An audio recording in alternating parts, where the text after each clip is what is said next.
Welcome to Get Healthy with Dr. Cooper. Discover the secrets to amazing health and longevity. Learn how lifestyle medicine, the vaccine for chronic diseases, can profoundly influence mind and body. Learn simple solutions such as healthy nutrition, exercise, strong family bonding, stress management, and spiritual renewal will empower you to live a longer, healthier, and more abundant life. And now, here's Dr. Donna Cooper.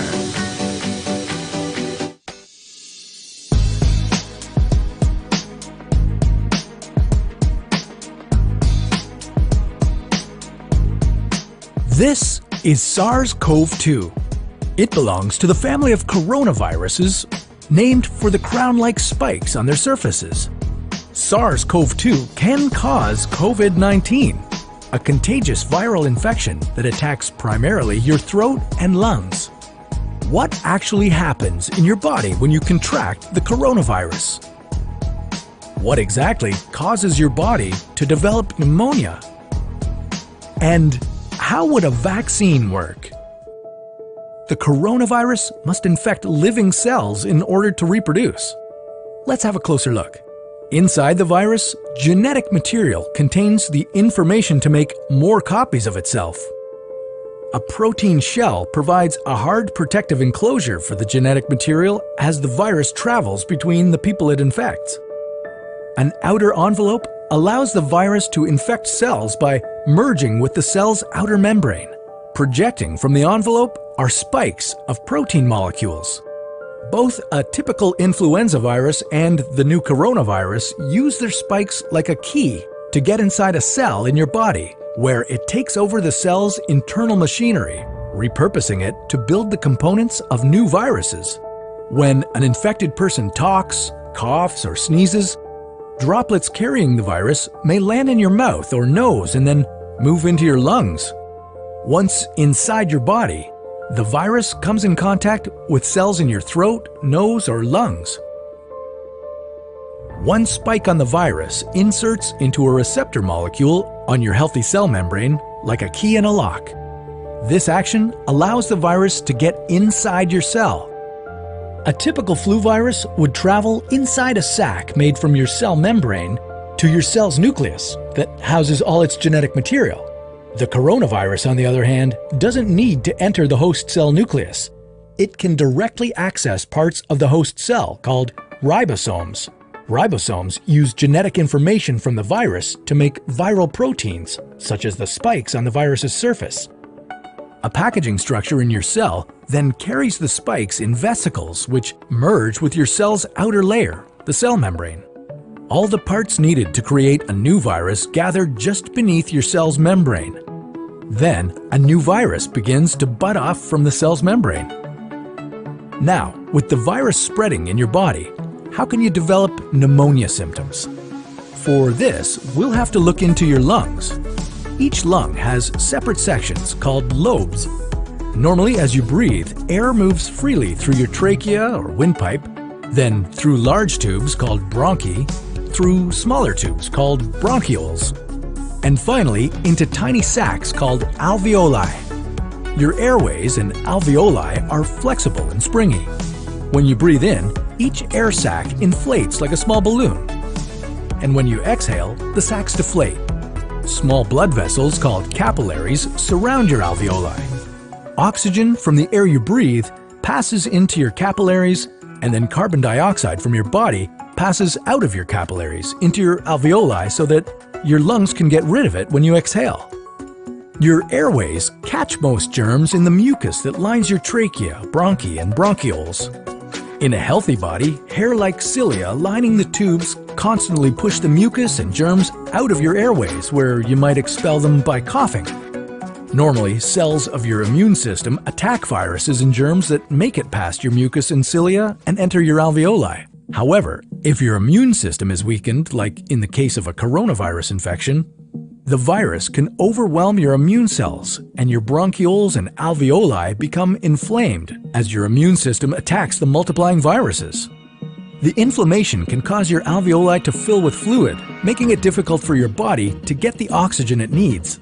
You could develop lobar pneumonia, where one lobe of your lungs is affected, or you could have bronchopneumonia that affects many areas of both lungs. Pneumonia may cause difficulty breathing, chest pain, coughing, fever and chills, confusion, headache, muscle pain, and fatigue. It can also lead to more serious complications. Respiratory failure occurs when your breathing becomes so difficult that you need a machine called a ventilator to help you breathe.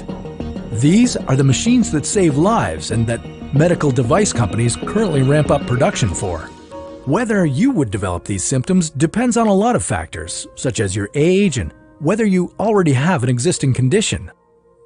While this all sounds scary, the push to develop a coronavirus vaccine is moving at high speed.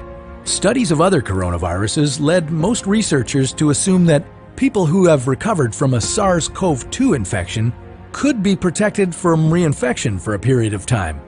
But that assumption needs to be backed by empirical evidence, and some studies suggest otherwise. There are several different approaches for a potential vaccine against the coronavirus. The basic idea is that you would get a shot that contains faint versions of the virus. The vaccine would expose your body to a version of the virus that is too weak to cause infection, but just strong enough to stimulate an immune response.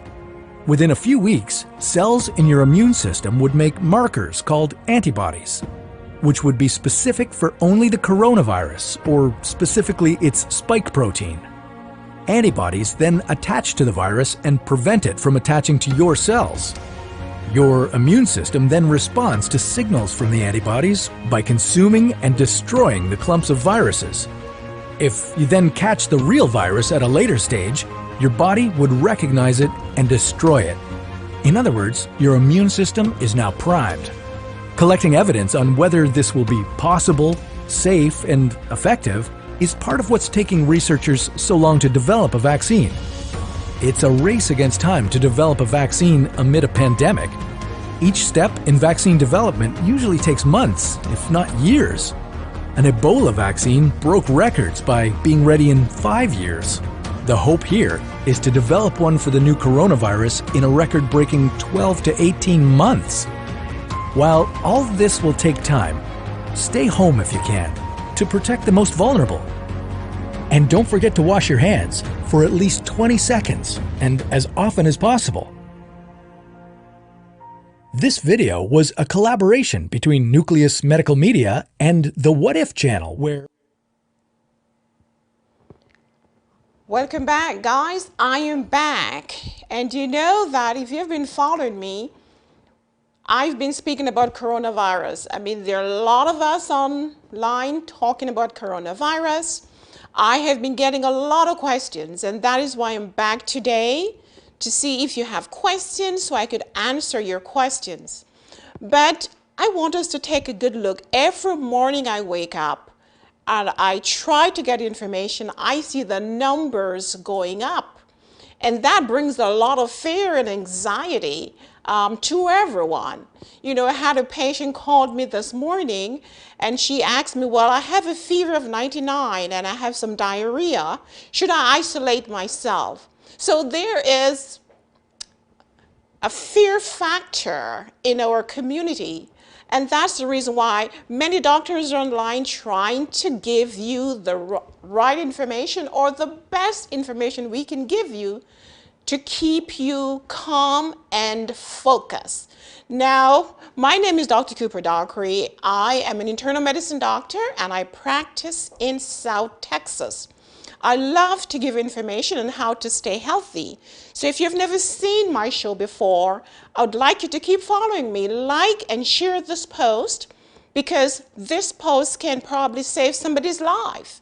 I'm going to be discussing a little bit of general information on the virus. And I know a lot of patients of mine, or a lot of followers, have questions. So you can write your question there on the post, because we're live. And if I can answer, then I'll answer. But let's go to the map. over the last several months, we have been having this virus. This is a pandemic. What is a pandemic? A pandemic is when there is a disease that is essentially almost global. That's a pandemic. So let's go to the other graph that shows the actual rise. El otro, vamos a ver el otro, Iván. That shows, so my viewers can see what has been happening since January. If we can find that, we'll put it up. In the meantime, okay, here we go. So I'm going to go to this side. Alrighty. So if you notice that this is January 22nd, and look at the rise. We are in March. So this is January 22nd to March 28th. That's yesterday. Look at the rise from zero, almost zero, to almost 600,000 worldwide. That is the speed at which this virus is mutating and multiplying and infecting the general population. Now let's look at the various countries. All right, so I want to use this visual so that everyone can see what's going on here in America. Or let's see now, here we go. So this is the United States, and we have surpassed China. Almost 140,000 people have now been infected with the virus. All right, and okay, so let's go back to what he has here. So globally, over 700,000, and death, 33,000. Now in America, we're almost 140,000 people that have tested positive. And of course, over 2,000 deaths. And you know, as we mentioned with this virus, we'll have 80% of people who have been infected or tested positive will have minimum to no symptoms. And then 20% will end up in the hospital with severe symptoms, shortness of breath, pneumonia, respiratory failure. And from those 20%, maybe 10% will end up in the ICU. And that is why the urgency is there to protect yourself, to prevent the spread of the infection. Because if we have a lot of people getting the disease, then the hospital system will not be able to contain and treat the patients with the disease. It'll be too much. Now let's look at some countries. We're just going to review some things that you probably already know. Let's go to Italy. Italy has about 97,000 that got tested positive with the disease, 10,000 deaths. That's very high, higher than actually China. China reported 82,000 that tested positive, only 3,000 deaths. Let's go down to Spain. Spain, 80,000, about 6,000 deaths. Germany, 62,000, only 525 deaths.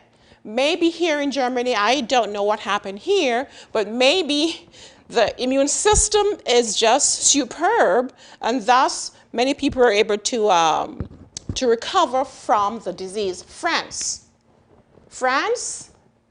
40,000 people tested positive, and then we have 2,000 dead. Now I'm from Jamaica. I'm going to skip, go down to my country, Jamaica, and see what's going on there. I know Jamaica is also on lockdown, and everybody is quarantined there. And let's see if we can find the beautiful island in the Caribbean Sea. That is Jamaica. All right? So 32 people tested positive. And from the news I received, there was a visitor from UK that came down to a funeral and brought the disease there. We have, luckily, 1 death. So you see, the disease is global, and that is why it's called a pandemic. Now, what do we need to do? And you might be wondering, let me see if I have any questions here. Anyone has any comments or questions? All right, I don't see anything yet. But when it comes on to a pandemic, in my lifetime, I've never seen this. Stores are closed, offices are closed, people have to stay at home. Schools are out, churches are closed. This is significant. So that's the reason why you have lots of healthcare providers online trying to help. what do you need to do to fight this problem? All right, now, all of us probably know what we actually need to do.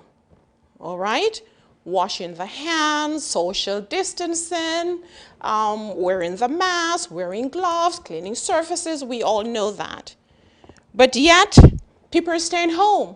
You know, my children came home, all three of them, from medical school, law school, and from undergraduate school, because schools are out. Now everything will be online.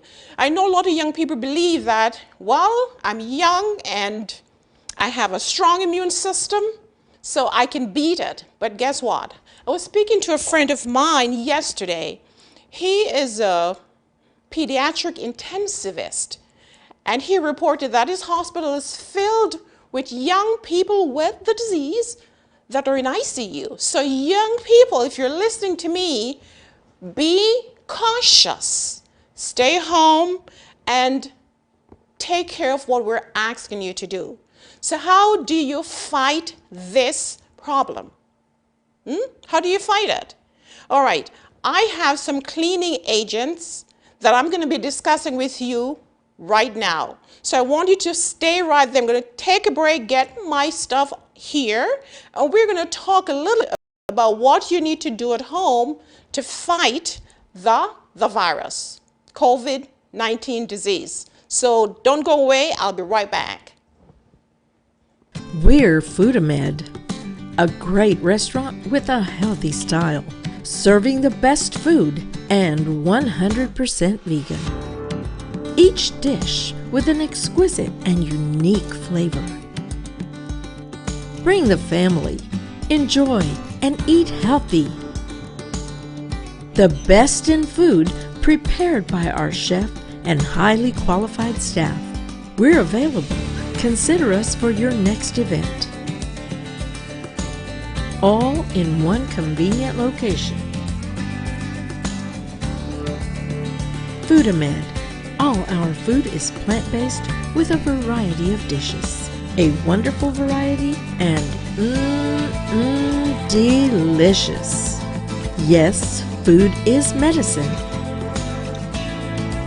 Foodamed, 6401 North 10th, McAllen, 956-731-4484. All right, so I want to welcome Rob Hardy and all of you that are watching me. I want to welcome, put your questions here. You're going to get the answer as easy as you write your question. Don't hesitate. So what do you need to do? All right, I'm going to review some of these things that you probably already know. All right, so you need to wash with soap and water. Where's my soap? I thought I had my soap. Okay, wash with soap and water. You could use any soap. It doesn't matter if it's a dishwashing soap or any soap at all. And you know how you're going to wash. You're going to wash for at least 20 seconds or more. Now, the virus is a substance. It's not really an organism. It's not a living thing, but it's encased itself with protein outer shell with the genetic material inside. It is believed that when you wash with soap and water, the soap itself will dissolve the exterior part of the virus and cause it to disintegrate. So you're going to wash the palm, wash the back of your hands like this, in between your fingers here, the tip of the fingers, the thumb, under the nail. Stay there for about 20 seconds. What is 20 seconds? They say if you sing happy birthday to you for twice, then that will be 20 seconds. If you can't sing, just talk it. And that's 20 seconds. You rinse with some water and you're good to go. Now wash as frequently as possible after using the restroom, before you consume your meals. Keep your hands out of your face and just keep washing. That's very important. Hand sanitizer is good because this contains about 70% of alcohol, and alcohol can dissolve the protein sheet of this virus, and therefore the virus will disintegrate. Now if you cannot find hand sanitizer, make your own. There are a lot of videos on YouTube how to make hand sanitizer using aloe vera gel, alcohol, rubbing alcohol, and then some essential oil. All right. Then we have the alcohol here, rubbing alcohol. This has 70%. This is effective also to melt away the protein sheet of the virus and destroy the virus. All right, did you know that hydrogen peroxide, oxygen also will cause the virus to disintegrate? Now, this is a little bit harsh on your skin, but if you can tolerate hydrogen peroxide, this is also an antiseptic. Now, we also know that the virus lives on surfaces, various duration, whether it's cardboard surfaces, whether it's metallic, whether it's wood, it could stay for hours or days. So surfaces that you touch, your car door, opening the door, touching the elevator, cleaning surfaces, you can use here these Sani wipes as long as you have enough alcohol. You can also use bleach. You can do 1 cup of bleach to 5 gallons of water, 5 gallons of water, and that's enough to clean your surface. Now, using gloves. This is also helpful. Use your glove. And then most importantly, mask. If you have a cough, if you have a fever, you think you're exposed, then you get a surgical mask. I know those are in short supply. You can make masks at home. Last week, I had my family at home. We were making masks. Now, for healthcare providers, you need these. These are N95, which will protect you, the healthcare provider, from any microbes that might be circulating in the environment. All right? Now, remember, if you're sneezing, then you need to cover your sneeze and throw away whatever you used or wash your hands. Now, I was passing a store and I saw that there was a line and we had about 6 feet between each person. That is social distancing. When you cough or when you sneeze, you can sneeze up to, say, 3 to 5 to 6 feet. If anyone is standing or sitting or is in that area, then that person is at risk for the virus.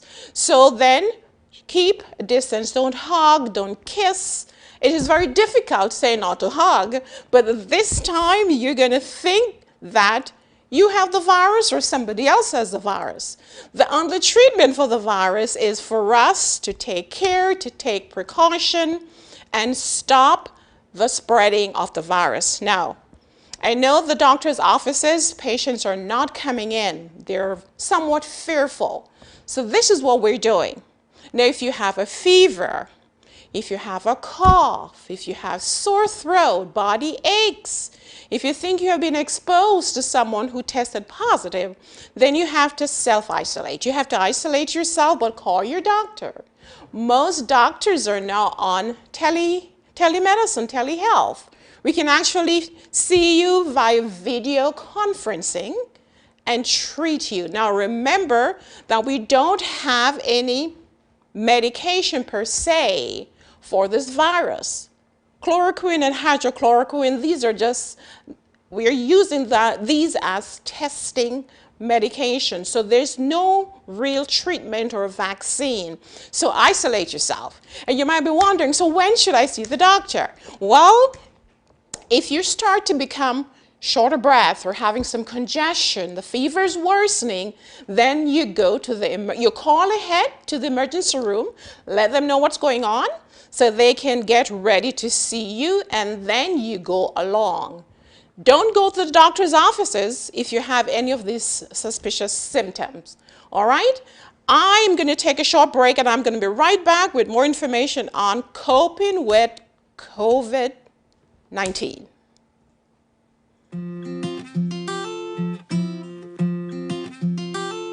Dr. Donna Cooper invites you to connect with us. Like us and share our social media networks. You can watch repeat programs of our shows anytime on Vimeo. Find us on our website at drdonnacooper.com.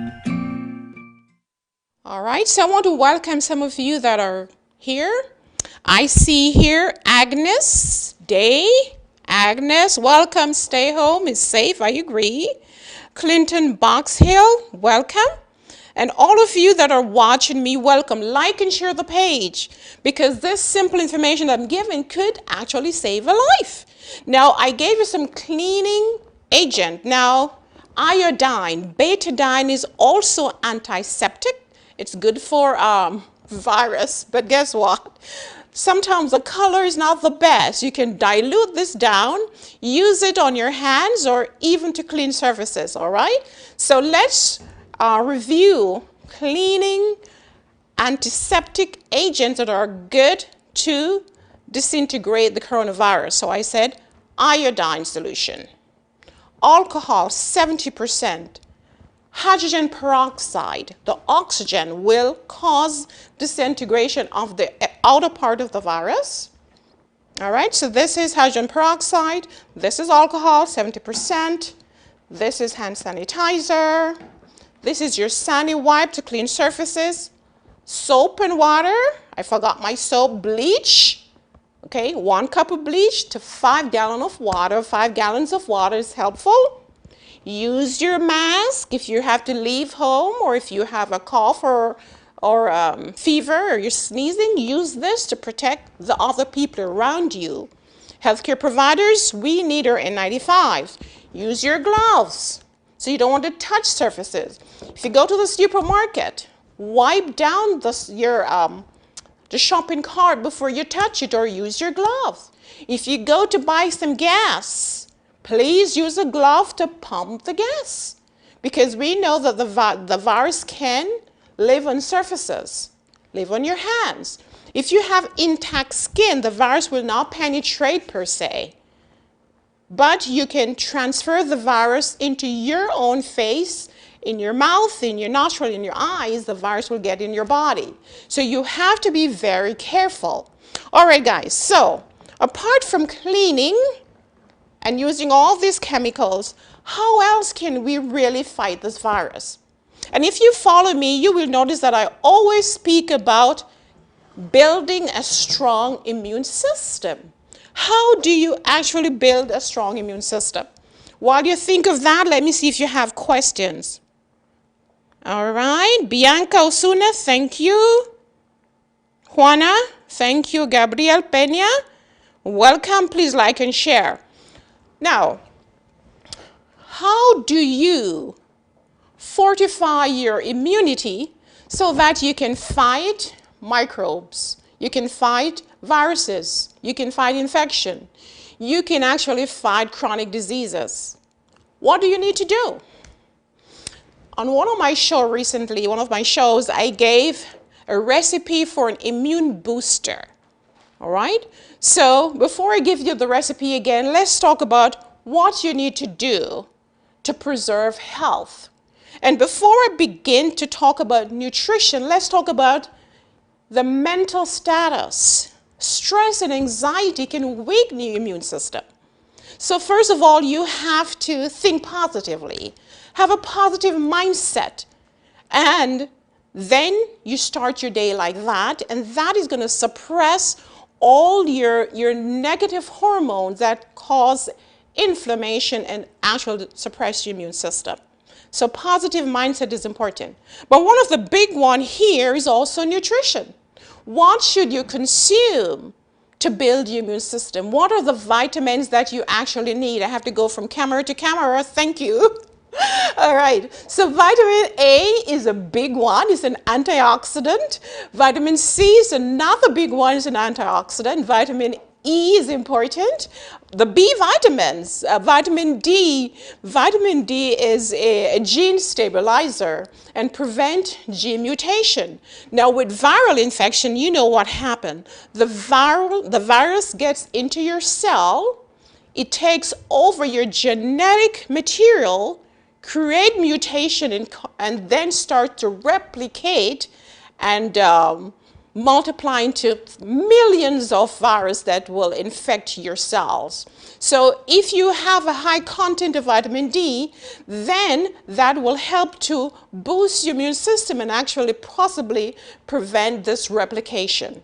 All right, so what should you consume? I'm going to start with vegetables.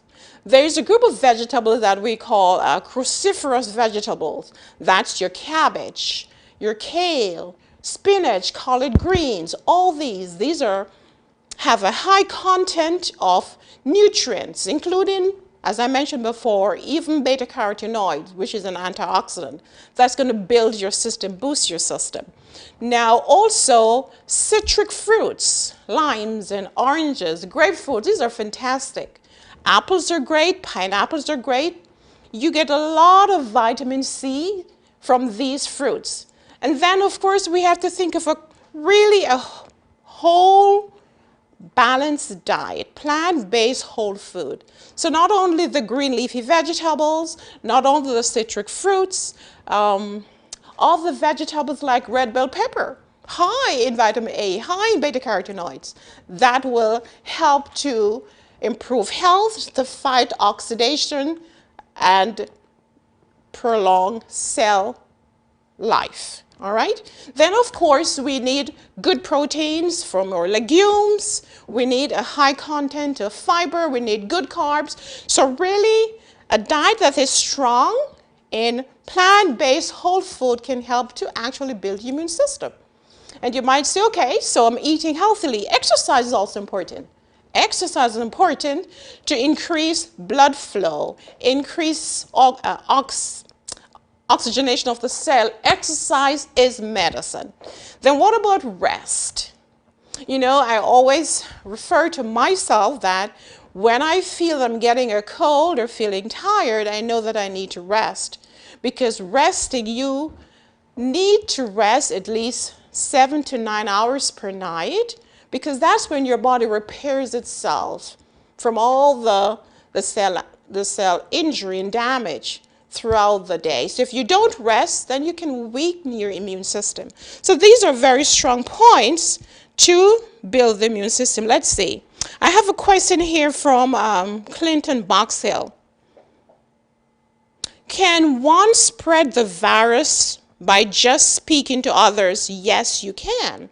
If you're in the same room and if you're close by within 3 to 6 feet of the other, you have the virus. Remember, the virus is spread by droplets. Droplets from your mouth, from your nasal mucosa. So if you sneeze, if you're speaking and you're having a lot of saliva going on, and the saliva gets in the face of the other person or in the hands or on the clothing, and then gets up here, then yes.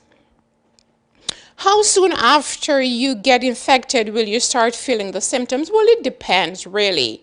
It depends on your immune system. How strong is the immunity? Because you might have minimum symptoms or no symptoms. So it's between 5 to about 14 days. Okay? And that is why we suggest the isolation for about 14 days. Any other question?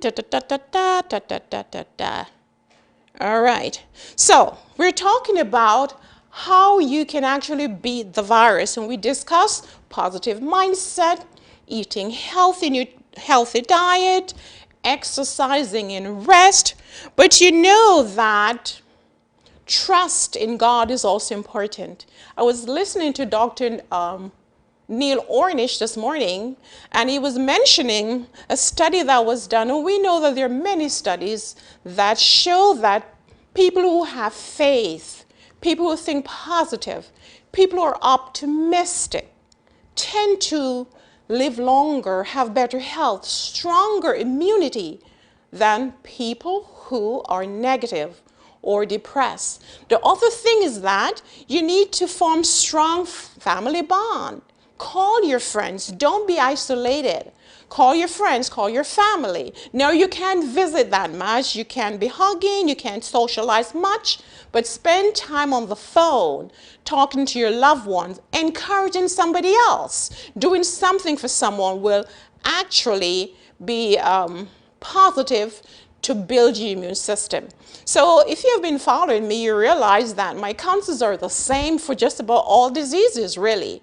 Whether it's diabetes, whether it's cancer, hypertension, obesity, and now infection. It's essentially the same. And many studies have shown that even with this virus, for example, people who have weakened immune system, diabetics. Why do you think diabetics are at high risk for the disease? Well, what does diabetes mean? It means high sugar, correct? So there are cells in our bodies that fight infection. And these cells are called our leukocytes, white blood cells. One of them is called phagocyte. Okay? Phagocytes engulf microbes, whether it's bacteria or virus, and destroy them. Patients with diabetes, for example, the high sugar will cause the phagocyte, will slow their reaction, inhibit their function, and therefore the patient is at higher risk. Patients who have lung disease, in terms of this virus, the COVID-19 disease that is caused by the SARS-CoV-2, is a respiratory virus. So if you have asthma, if you have sleep apnea, if you have heart disease, if you have lung disease, if you vape, then you're at higher risk to have more serious complication from the disease itself.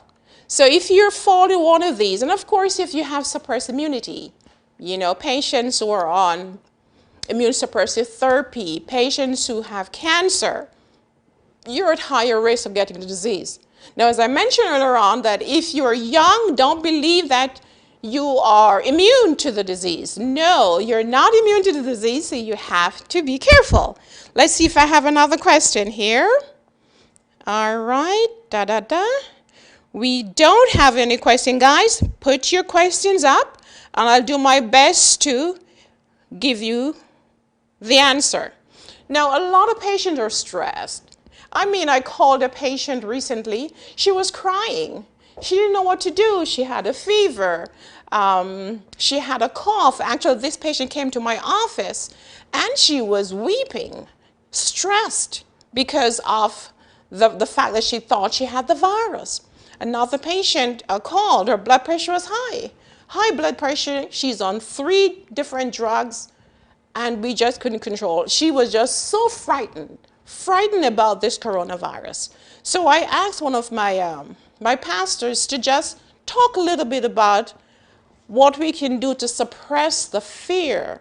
So this time I'm going to go with R.L. Chance as we discuss a little bit about the virus. Welcome back to Get Health with Dr. Cooper. This is a special edition and we're discussing coping with coronavirus. By now, everyone has heard about the virus. Everyone has questioned. There is a lot of fear and anxiety about this disease. I spoke with a patient yesterday and she was just anxious.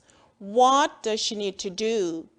And therefore, on the show today, I have some faith-based pastors, actually, who I invited to talk a little bit about what we need to do to suppress the anxiety. How can you still be at home and be productive? I was listening to a webinar that Pastor R.L. Chance did last week, and he gave several important information on what you can do at home to be productive and to fight the virus. So I want to welcome R.L. Chance to the show. Pastor Chance, welcome. Thank you, Dr. Cooper. It's good to be here with you today. Very good, and we're just happy to have you. I want you to tell me, how can you give some very vital and useful information to our viewers who are probably concerned about this disease? What do you have to say? Well, for one, we are all in this together, and that's the beginning process. You are not alone. None of us are fighting this thing in a silo, so we are all together. And from a faith-based perspective, I want to encourage you that God is also still in control, first of all. Okay? So one of the texts that I love to use, which was on the webinar you spoke about, is from Proverbs. That's the wisest man who ever lived, right? Proverbs chapter 23, verse number 3. I mean, Proverbs 22, verse 3, and Proverbs 27, verse 12 says, "The righteous foresees the evil or dangers, and they hide themselves, or they take precautions."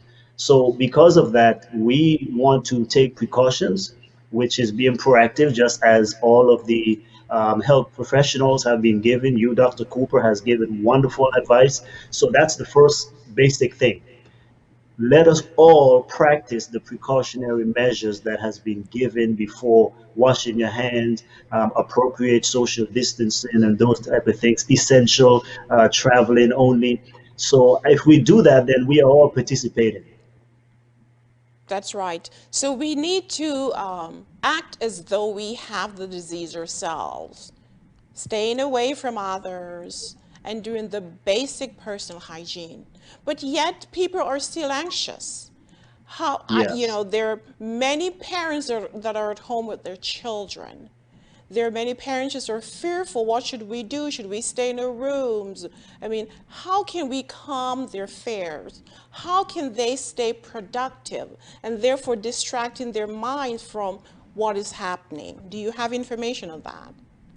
Yes, and so I'd like to, in my short segment, I'd like to offer at least three tips. And number one, as you said, is being productive. Use this time to really and truly be productive, because we can easily get into a slump. We can easily get into a routine that is not serving us. So you want to be productive from the vantage point of, don't just only binge watch all of the latest movies on Netflix or the latest shows and waste time. During this season, you want to take time to binge, and indeed binge learn, binge read a new book, learn a new skill, learn a technology, because this is how we are communicating now. So try to learn something new. Catch up on some of the chores around the house and repairs around the house that probably need to take place. So do something productive with your time. And I would say, keep your routine, because when all of this has been passed or lifted and we want to go back to work, you don't want to get into a slump trying to get back into a routine. So I would recommend as much as possible that you keep a routine, get into your exercise still, do eat right still, do those type of things, so that way when it's all said and done, we can flow back into society easily. I agree. I like the fact that you asked to get in, to stay in routine, keep exercising. I had a mother ask that her son was just getting tired of being in the house. Could she go Mm, outside? So exercising, walking outside is helpful. And of course, the sun is important to give health. So don't be yeah. afraid to just get out of the house, walk, take a walk. This will distract your mind. Now, let me ask you something. Do you have a lot of your church members that are calling in for counsel or calling in because of anxiety? How do you deal with that?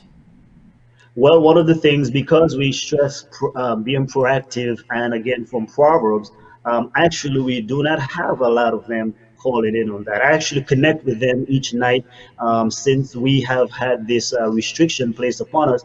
I've been live online every single day since it went into effect. So that's the way we communicate. And this morning we were also online praying together. So we are encouraging one another to stay positive. We share positive inspiration and instructions on Facebook. And so we tell them to pass that positivity on to others. So it's not only because one of the things we don't want to do is panic like everyone else. So because the next point I share is on that, is being reflective. As people of God and people of faith, we believe that even in the midst of any crisis, God promises to protect his people and to be with us. Now, it doesn't mean we are all totally 100% immune from the problems. Christians and faith-based people are also affected and has coronavirus, but we are not responding for the most part negatively. We are not here crying. We are not here whining. We are doing our best to give others that counsel. So that's one of the things we do: group as it were, group counseling, I guess, if you want to put it that way, because we are on every night. We are sharing our encouragement stories and prayer. This morning we prayed for families and so forth, and I think that that has a positive impact. Very good, very good. You know, studies have shown that optimism, being positive, is important for good health. So therefore, I like the fact that you're connecting with your members, you're encouraging them, and you want them to stay strong. Now, in your webinar last week, you discussed several factors, maybe about 8. I want you to briefly share those with the audience so that they can use the same information that you gave in your webinar to stay healthier, to stay calm, and to boost the immune system. Well, I think the easiest thing is keep listening to you right now and continue to listen and follow Dr. Cooper online and get healthy with Dr. Cooper, because you do give quite a few tips on there, and much of it has been stated. But again, to reiterate, I believe the king and queen of health, exercise and nutrition. And the backbone of health, I think it has to be rest and faith and trust. Those two, of course, we need all the others, but I find again those to be the column or the pillars that will keep you resilient, as you mentioned. Being optimistic is very, very good, but exercise really helps to keep you in peak mental performance. And eating, you want that energy to go ahead. And you have given even some immune boosters. For those of you who are local, go ahead and get those things. That's what fueling your body is all about. That's my main thing every day. I'm consuming a lot of vitamin C. I'm consuming a lot of moringa and different things like that. My wife, of course, is vegan and she follows stuff that you say. So she makes all of that, those kind of shots and portions. So I put all of that in my body as much as I possibly can. Very good. Excellent. I like that. You know, a lot of us are worried about the virus or getting sick in general, but we really have to boost our immune system, eat the right things. That's a plant-based whole food diet and exercise. We need to rest and think positively. That is going to give us the immunity we need, that if we were to be exposed to the virus, we probably will have very minimum symptoms or no symptoms at all. And remember Yes. that stress is also a negative. So let us stay focused. Now, before you go, Pastor Chance, is there any last minute word you want to give to our listeners before I let you go? Your physical immunity, boost your spiritual immunity. That's why we recommend staying productive, being reflective, spend time in prayer. Like this is an opportunity to be able to use time in such a way where, hey, you don't have to feel guilty about, taking long time to think, maybe to journal what you're going through. Some people might need to think about their future, to pivot in their careers even. And so we want you to think along those lines. And lastly, I would also say, be creative. Creativity goes up in times like these as well. For those of you who put those things into place, you can be creative. So maybe you want to write a book, maybe you want to create a course, maybe if you're in business, maybe now is a good time to create a new system and process or strategy for your business. For those of churches and nonprofits, you might have to think about doing stuff differently as we go forward. So that is something you want to do. Boost your spiritual immunity, your physical immunity, and also as we see the financial market going the way it is, you want to boost your financial immunity as well. I think if you do those three things, my friends, you will be okay during this crisis. May God richly bless each and every one of you. Thank you so much, Pastor Chance, and we'll be talking soon. We'll be right back. Don't go away.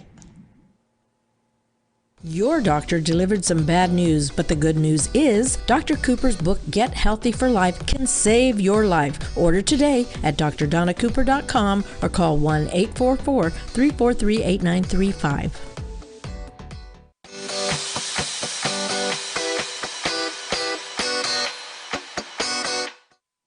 All right, so I want to take the time to welcome some of you. There are too many people to welcome, but I see Gloria Garza Guerrero, welcome. Lillian Castor, welcome. I see here Jane Santos. And she's asking me the question, what's the difference between the COVID-19 infection and the flu? I will answer that in a minute. My cousin here from Miami here was on, Marcia Delvis, Bianca. There are just too many people. I just want to welcome you, Patricia Thompson. You're watching me from my country, Jamaica. I want to just shout out to all of my people in Jamaica. Like and share and follow. All right. Too many people. Just want to thank you for joining, and we are going to continue. Let me check this phone, see if I have any question. Robert, you're watching me. Alicia, Mendoza, Lorena, all of you, like and share the page. So let's talk about what's the difference between the flu and the COVID-19 infection. Now remember that the flu infection, we have a vaccine, we have treatment, it's not a new virus, the influenza virus is not new, we have some immunity. With the COVID-19 infection, it's a novel virus. We do not have immunity built because it's the first time it is coming to affect human beings. We don't have immunity built. We don't have a vaccine. We don't have treatment. And also, this virus is highly, highly infectious. It's really, really, really bad for the lungs because a lot of people end up with bilateral pneumonia, acute respiratory distress syndrome, needing ventilator. With the flu, we don't necessarily see that. So those are some of the differences between this and the flu. And right now we're going through a pandemic, meaning therefore that many, many countries in the world have the same disease, and therefore as you enter one country and go to the next, we're actually just circulating the virus, and that is why it is so deadly. All right, now as I mentioned that we all are getting very stressed. One, there are many people that are unable to be employed. 3.3 million people applied for unemployment last week. We continue to lay off people because most of the businesses are closed except essential businesses. Hospital, doctor's offices, food stores, and restaurants are semi-opened. So therefore, businesses are not doing well. People are at home. They've never been at home for such a long time. The uncertainty, how long am I going to be home? Students are at home. It is very, very stressful, but I want to tell you to stay calm because stress worsens the situation. Stress will drive your blood pressure up, as I mentioned about a patient of mine that called me yesterday with her blood pressure very high. Stress will also increase your blood sugar. Stress will weaken your immune system. You have to find peace. And as Pastor Chan said, you have to repurpose your life at home. Become productive. Do something you haven't done before. Write a book, write a poem. Spend some time with your family. Call somebody on the phone. Start cleaning your house. There might be things that you wanted to do that you haven't done. Be productive and try not to focus on what's going on. And patients, remember your doctor's offices are open. If you have chronic problem, blood pressure is high, diabetes, all these diseases, go to your doctor's offices. Now, if you have a fever, if you're coughing, if you have sore throat, you don't know if you have the virus, call the doctor's office. Most of the doctors have telehealth, meaning therefore through a video conference, they can see you, they can see your skin rash, they can see your swollen leg, they can actually see you and treat you right there in the comfort of your house, your home. In my office, we do have the telehealth platform. You just need to call us 956-686-8802 and ask someone, tell them you're hesitant to come out and you want to be seen at home, and we will take care of you. Let me see, Alicia Garza, welcome. Remember to like and share. And how can you, I'm going to wrap up, but I know that some people have just joined me. So let's just wrap up a little bit on things that you need to do. Gloria, thank you. Okay. Things you need to do to protect yourself, protect your family, protect your community, and protect your healthcare providers. As you all know that we don't have enough supplies. We don't have enough of the N95 mask. We don't have our personal protective equipment. We don't have the guns. We don't have the face shield. Limited supplies. So how can you protect everybody, including yourself? Basic hygiene. I'm going to go through everything one by one. Basic hygiene. Wash your hands with soap and water, a lot of soap. The foam from the soap dissolves the exterior portion of the virus, and the virus will disintegrate and go away. Wash for at least 20 seconds, every part of your hand. Sing the happy birthday song twice. Use hand sanitizer. Clean surfaces. Clean door handles, elevator, your car door. If you go to the gas station, use your gloves, or clean when you serve your gas, make sure you protect your hands. Go to the supermarket, you do the same thing. Clean the handle of the stroller that you're going to be using, or the car, the shopping cart. So clean, clean, clean. Keep your hands out of your face. You can use alcohol. You can use bleach. Dilute the bleach. 1 cup of bleach, 5 gallons of water. You can use iodine. Iodine is a strong antiseptic. You can use iodine. Alcohol. All right? Soap and water, most important. Use your gloves. Use your mask. If you're coughing, you're sneezing, you don't know if you have the disease, use masks. You're going to protect the people around you.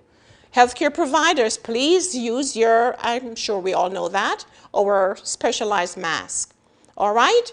Then eat healthy. Build a strong immune system to fight the virus. Virus and bacteria will have difficulty multiplying if your body can mount an attack against them. How do you do so?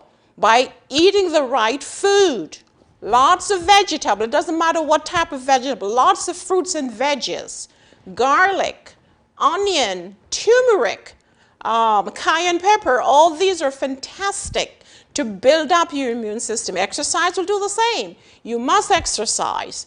Exercise at least 30 minutes a day. Go outside, get fresh air, ventilate, relax, meditate as you go outside. And you have to rest. Because as we work, we're using cells. The cells are damaged. If you don't rest, your body will not be ready to fight disease.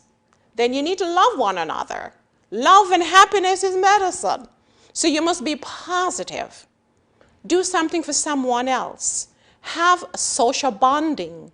Call a family member. Studies have shown that people who have great social support have stronger immune system, they live longer. And as you know, I'm a faith person, so I believe that trust in God is absolutely important to build a strong immune system and to fight this virus. And then, if you think you have been exposed to the virus, please isolate yourself for at least 14 days. Stay away from your family. Stay away from the public. All right? And then, if you have to go to the public, guys, social distance, because when you sneeze, when you cough, the virus can float in the air through your saliva or your nasal discharge at least 3 to 6 feet. So you want to make sure that you're not standing that close that you can spread the virus by droplets from the mouth or the nose. Don't put your hands in your face. Guys, do you have any question? I know that a lot of this you know, but as soon as we keep repeating it, it becomes a habit. Keep following me, like, share, send me your questions, and I will try my best to answer. If not, I'm going to sign off, and I will see you again soon. My name is Dr. Cooper Dockery, and I will see you at the next video. Bye-bye. This broadcast was sponsored by Cooper Wellness Center and Faithful Path International Ministries. For more information on how to become a patient or a sponsor, please contact us at 1 844-343-8935 or visit our website at drdonnacooper.com.